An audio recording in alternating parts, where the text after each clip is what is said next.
Good morning students, welcome back to your math class.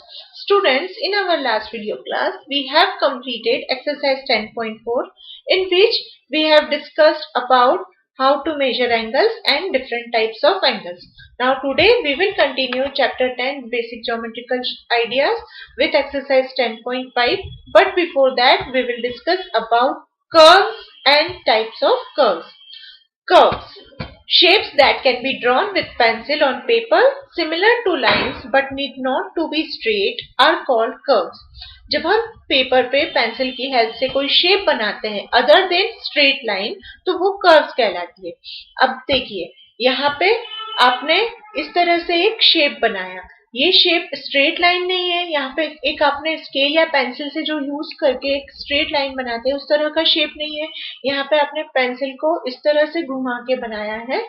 यहाँ पे आप देखेंगे ओवल शेप बन रहा है, यहाँ पे आप देखेंगे यू शेप बन रहा है। तो ये कोई भी इनमें से स्ट्रेट लाइन नहीं है। तो जब इस तरह से आप कोई शेप ड्रॉ करते हैं तो वो कर्व्स कहलाते हैं। यहाँ पे भी आप देख सकते हैं इस तरह से एक क्रॉस करने वाला एक शेप बना है। यहाँ पे भी आप देख रहे हैं 8 जो आप लिखते हैं उससे सिमिलर एक शेप बना है। तो इस तरह से जो डिफरेंट शेप आप पेंसिल की हेल्प से ड्रॉ करते हैं वो कर्व्स कहलाते हैं। इनमें से आप देखेंगे ये वाले शेप्स को हमने सिंपल कर्व्स कहा है और इधर ये जो शेप्स दिख रहे हैं ये नॉन सिंपल कर्व्स हैं। तो सिंपल कर्व्स और नॉन सिंपल कर्व्स में क्या डिफरेंस है वो हम यहाँ देखते हैं। Simple curve. A curve that does not cross itself is called a simple curve. Simple curve को आप देखेंगे कि ये सिंपल कर्व को आप देखेंगे कि ये खुद को ही क्रॉस नहीं कर रहे हैं, ये सिंपली यहाँ से स्टार्ट हुए और इधर आकर एंड हो गए, ये कहीं भी एक दूसरे को कट नहीं कर रहे हैं, इसलिए ये सिंपल कर्व कहला रहे हैं।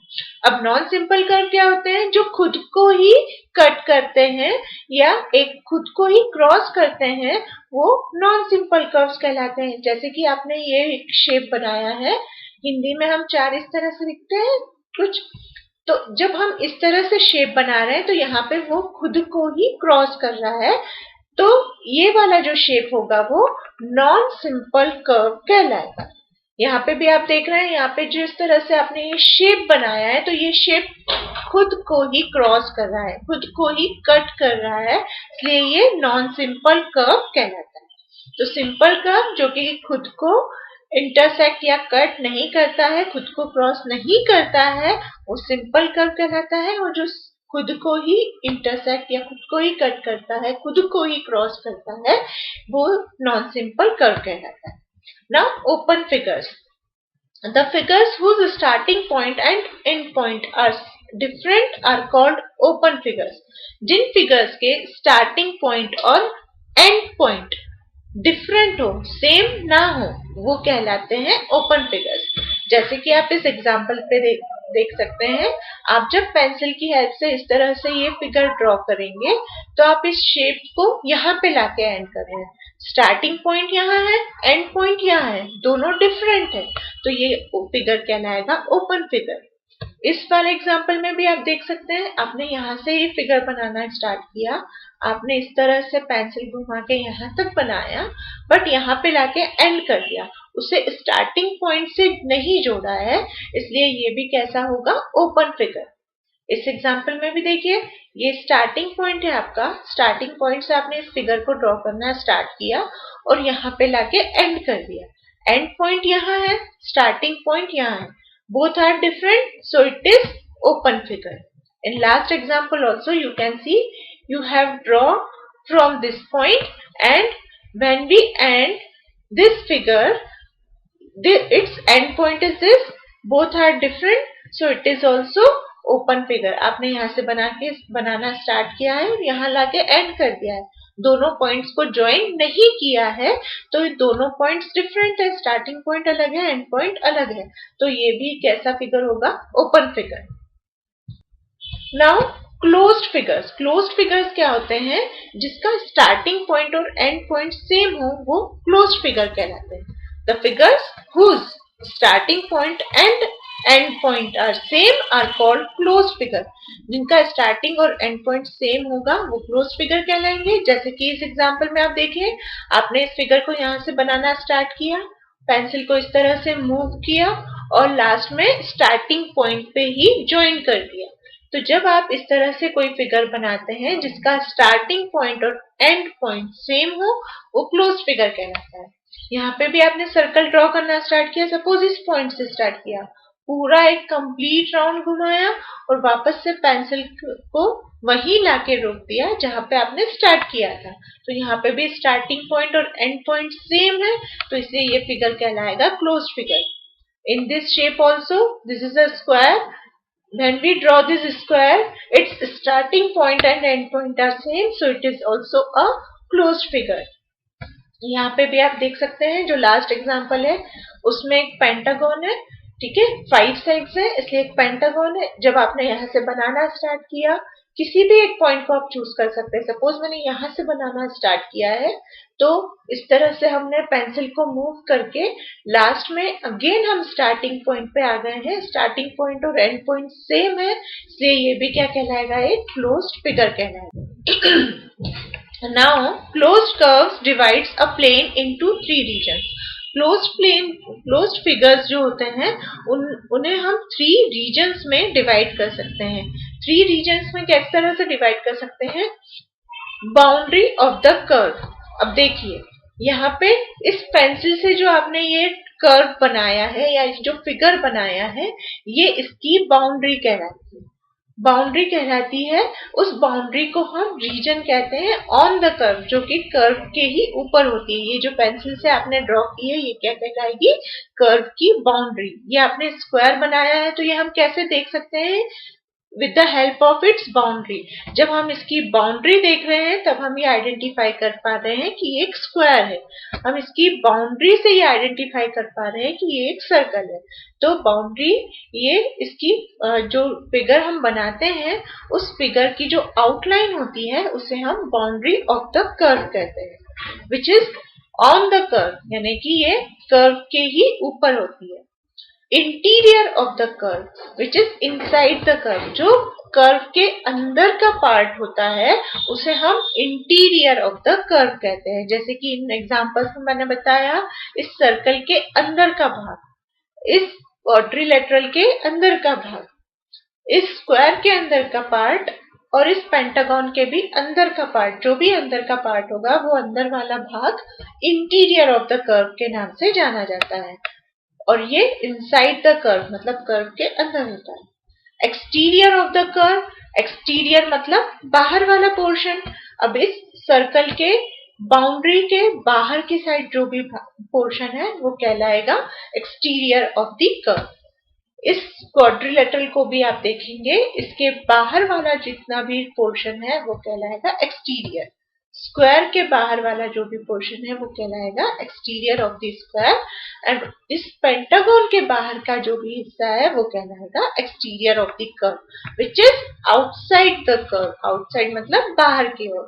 The interior of a curve and boundary is called the region of the curve. अब देखिए, किसी भी कर्व के 3 हिस्सों के बारे में हमने पढ़ा। पहला तो boundary, second is interior of the curve and the third is exterior of the curve. तो एक्सटीरियर तो बाहर वाला पूरा पोर्शन एक्सटीरियर हो जाता है, तो रीजन में हम सिर्फ इंटीरियर ऑफ द कर्व और बाउंड्री ऑफ द कर्व को ही कंसीडर करते हैं। जो इंटीरियर पार्ट और बाउंड्री होता है ये मिलके ही रीजन ऑफ द कर्व कहलाता है। क्योंकि आप देखिए, ये आउटसाइड वाला पोर्शन जो है, आउटसाइड वाला पोर्शन इस सर्कल के लिए भी है, पेंटागन के लिए भी है, स्क्वायर के लिए भी है और इस क्वाड्रिलेटरल के लिए भी है। तो ये वाला जो रीजन है सबके लिए एक्सटर्नल पार्ट है, एक्सटीरियर ऑफ द कर्व है। तो ये किसी एक पर्टिकुलर के लिए नहीं है। बट यदि मैं इस प्लेस की बात करूं तो ये इंटीरियर ऑफ द सर्कल है। तो इंटीरियर ऑफ द सर्कल और बाउंड्री ऑफ द सर्कल ये दोनों मिलके क्या बनाते हैं, रीजन ऑफ द सर्कल। इस सर्कल का रीजन बनाते हैं। तो किसी भी क्लोज्ड कर्व का जो रीजन होता है उसे हम पहले तो 3 पार्ट्स में डिवाइड करते हैं, 3 रीजन्स में डिवाइड करते हैं, बाउंड्री, इंटीरियर एंड एक्सटीरियर। और जो रीजन ऑफ द कर्व है उसमें हम सिर्फ दो पार्ट्स को ही कंसीडर करते हैं, एक तो हम बाउंड्री को कंसीडर करते हैं और एक सर्कल के इनसाइड या किसी भी कर्व के इनसाइड वाले पार्ट को ही हम कंसीडर करते हैं। So the interior of a curve, किसी भी कर्व का इंटीरियर पार्ट एंड बाउंड्री, और जो उसकी बाउंड्री होती है, ये दोनों मिलके ही किसी भी कर्व का रीजन कहलाते हैं। Now curvilinear and linear boundaries, boundary जो होती है उसके बारे में अभी मैंने बताया, किसी भी शेप की जो आउटलाइन होती है उस आउटलाइन को ही हम बाउंड्री कहते हैं। अब बाउंड्री दो तरह की होती है, कर्वीलिनियर एंड लीनियर बाउंड्रीज। वो क्या डिफरेंस होता है वो हम यहाँ देखेंगे। The figures which are bounded by straight lines are called figures with linear boundaries. किसी भी शेप को बनाने के लिए जब हम स्ट्रेट लाइन यूज करते हैं तो वो लीनियर बाउंड्रीज कहलाती है। जैसे कि आप इस ट्राइंगल में देखेंगे, ट्राइंगल को आपने स्केल और पेंसिल की हेल्प से बनाया है, तो यहाँ पे जो लाइंस है वो एकदम स्ट्रेट है, और स्ट्रेट लाइन होने की वजह से ये जो फिगर है वो कहलाएगा लीनियर बाउंड्रीज। इसकी जो बाउंड्रीज है वो ट्राइंगल की बाउंड्रीज कैसी होंगी, लीनियर बाउंड्रीज, इसमें थोड़ा सा भी वेरिएशन नहीं है, ठीक है। नाउ नॉन लीनियर और curvilinear boundaries, the figures which are bounded by curved lines are called figures with curvilinear boundaries. अब आप इस ट्राइंगल को देखिए, इसमें भी थ्री साइडेड फिगर है। इस थ्री साइडेड फिगर की वजह से हम इसे ट्राइंगल तो कहेंगे, बट इसकी साइड जो है वो स्ट्रेट लाइन नहीं है। यहाँ पे आप देखेंगे ये थोड़ा सा कर्व के शेप में है। यदि हमने इसे स्केल की हेल्प से बनाया होता तो एक स्ट्रेट लाइन होती, बट हमने इसे कर्व शेप में बनाया है, इसलिए इसकी बाउंड्री जो है वो एक स्ट्रेट लाइन ना होते हुए कर्व के शेप में लाइन है, इसलिए इसे हम कहते हैं curvilinear triangle. So, according to boundaries, we can divide the figures in curvilinear and linear boundaries. यानी जो भी फिगर्स होते हैं उनकी जो बाउंड्रीज होती हैं, यदि वो सिंपल स्ट्रेट लाइन में होंगी तो हम उसे लीनियर फिगर कहेंगे या लीनियर बाउंड्रीज कहेंगे, और उनकी यदि बाउंड्रीज इस तरह से कर्व के शेप में होंगी तो उसे हम कर्वीलिनियर फिगर्स कहेंगे। Now come to the exercise 10.5. हम exercise 10.5 के क्वेश्चन सॉल्व करेंगे।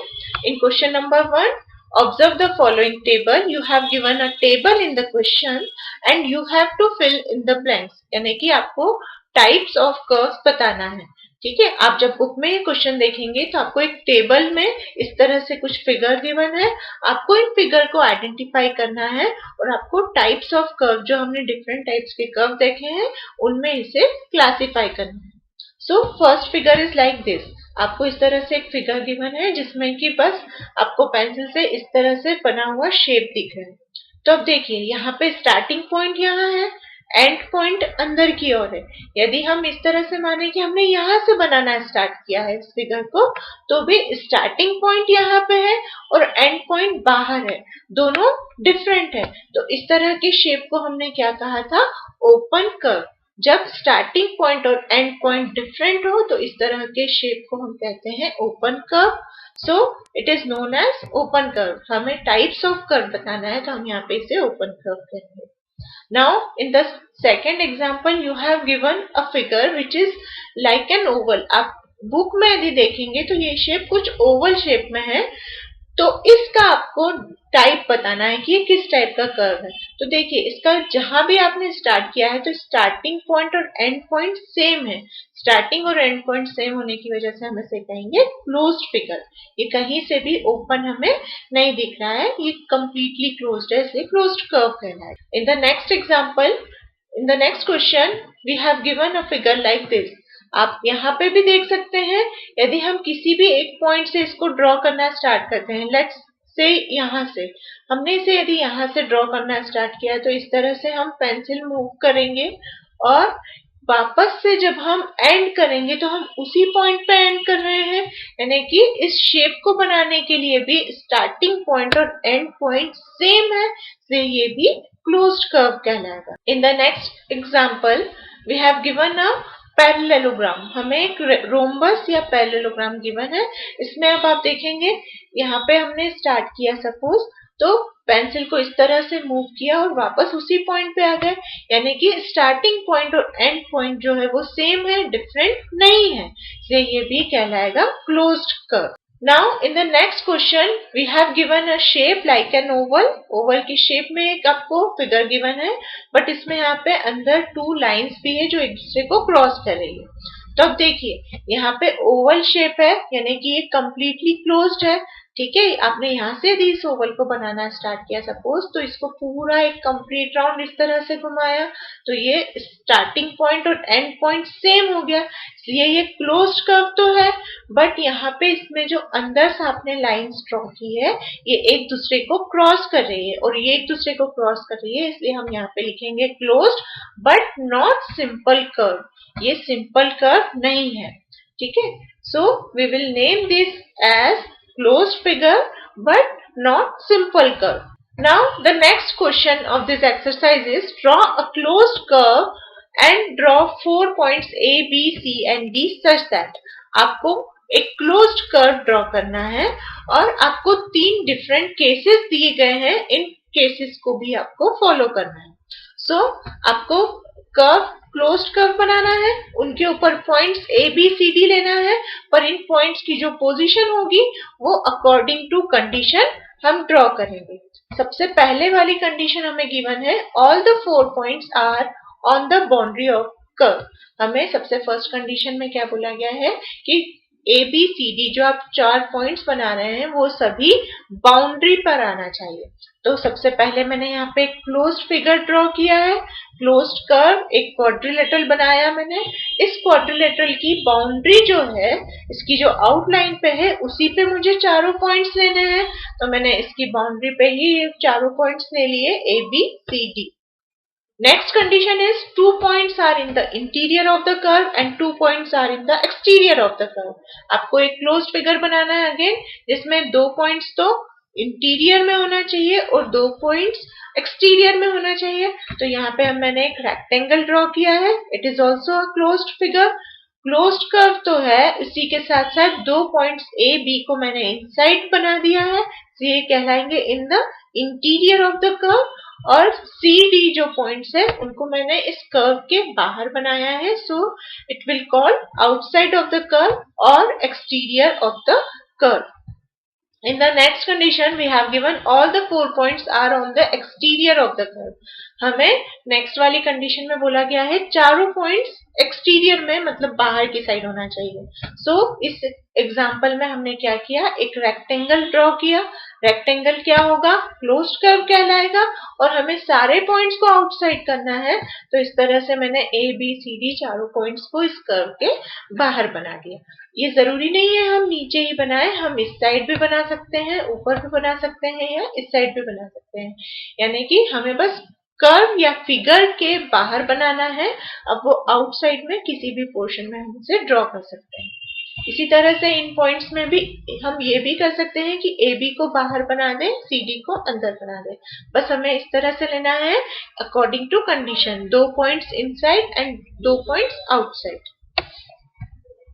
Now question number 3 is draw a figure with curvy linear boundary and draw 2 points in the interior of the figure.